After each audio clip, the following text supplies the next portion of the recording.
Hey. Hey, today I wanted to show. I've shown a few comics every so often, but I thought I'd grab a pile of some I had and show them off.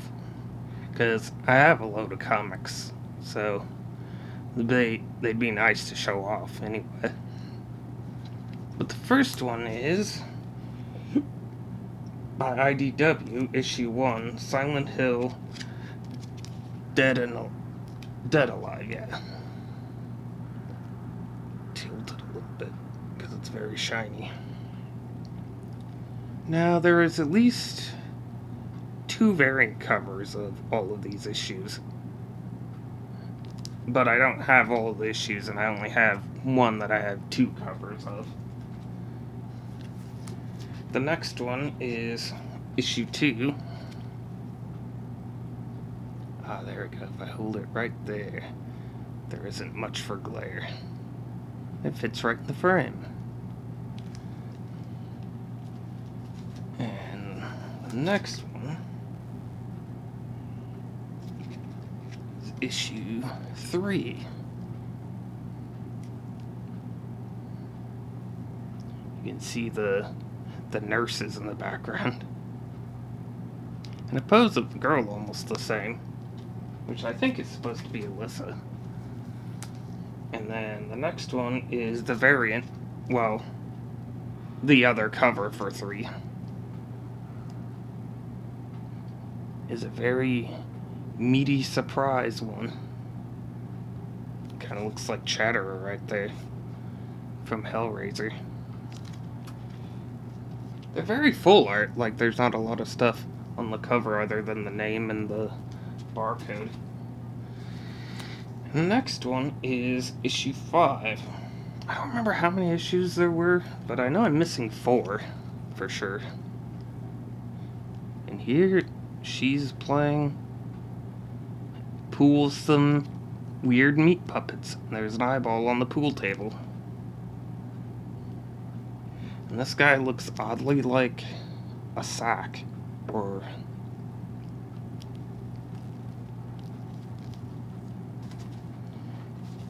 But anyway, the next one is one I've gotten recently. It's September 87, number 6.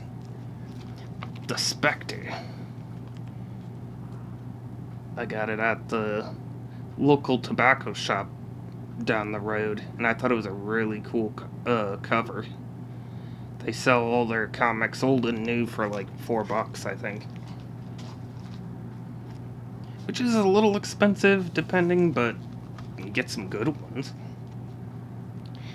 And this one is number 83, November 87. Tales of the Teen Titans. This one's really cool. It has Starfire fighting with, forget what her sister's name is. The other Starfire. And then, where's that other one? I put it in the pile a little off.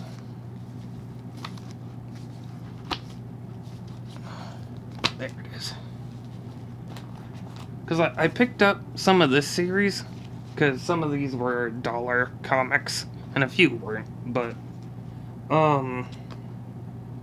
see if I can have that in the right order. Okay. I picked up these ones because, it had Wolverine on it, it had some cool looking artwork, but I didn't know anything about it, and I ended up really liking it, because it's sometime in the way future of, like, X-Men, and there's this girl, and it's pretty much her story. But it's called Generation Hope. And this is number 2. I don't see a date on it anywhere, but it's really new, so it's probably like 2009 or something. And this guy here, by where I read it, and he's just really hard to kill. He's almost like Wolverine on every drug in the universe. No, I think that's supposed to be Wild Child on the cover of this one. But this one is number 4 of Generation Hope. I really like the cover of that.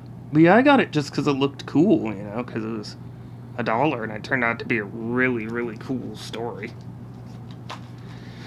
Now, this one's another one I thought was cool.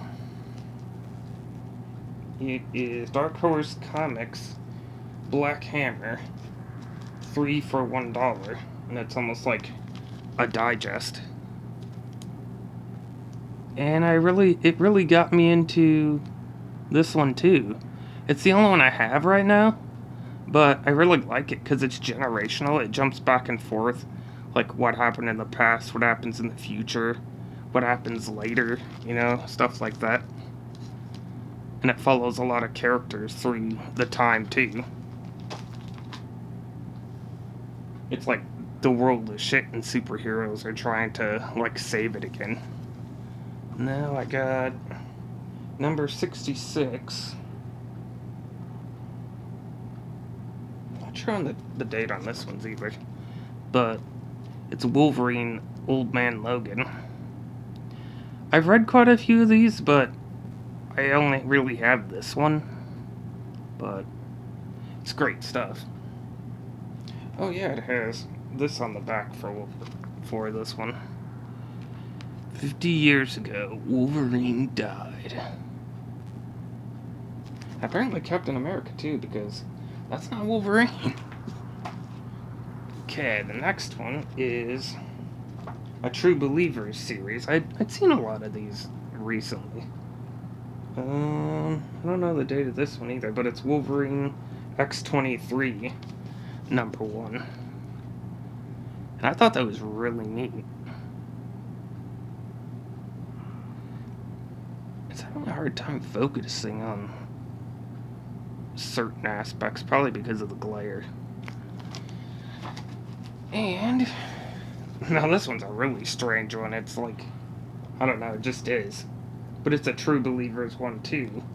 And I think it's a reprint of an old Star Wars from September, number 107, Marvel 25th anniversary.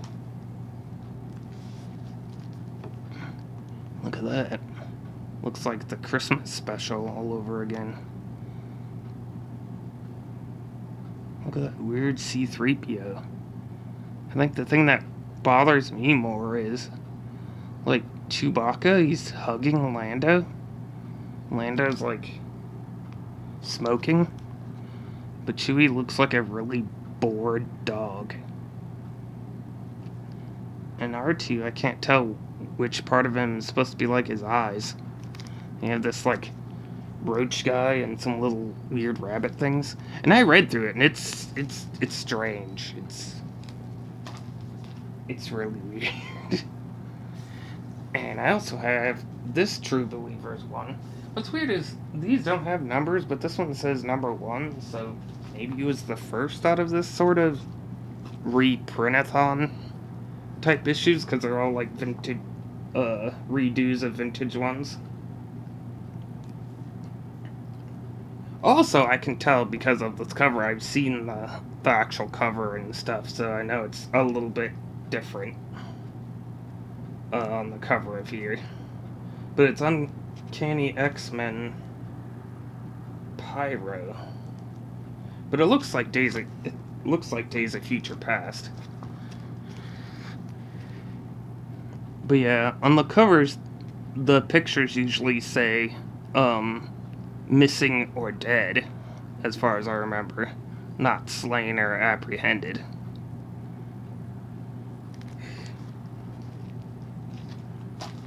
And then, the last one is another... Oh, the tape came off this one. It's also a True Believers number 1, but it's a Green Goblin,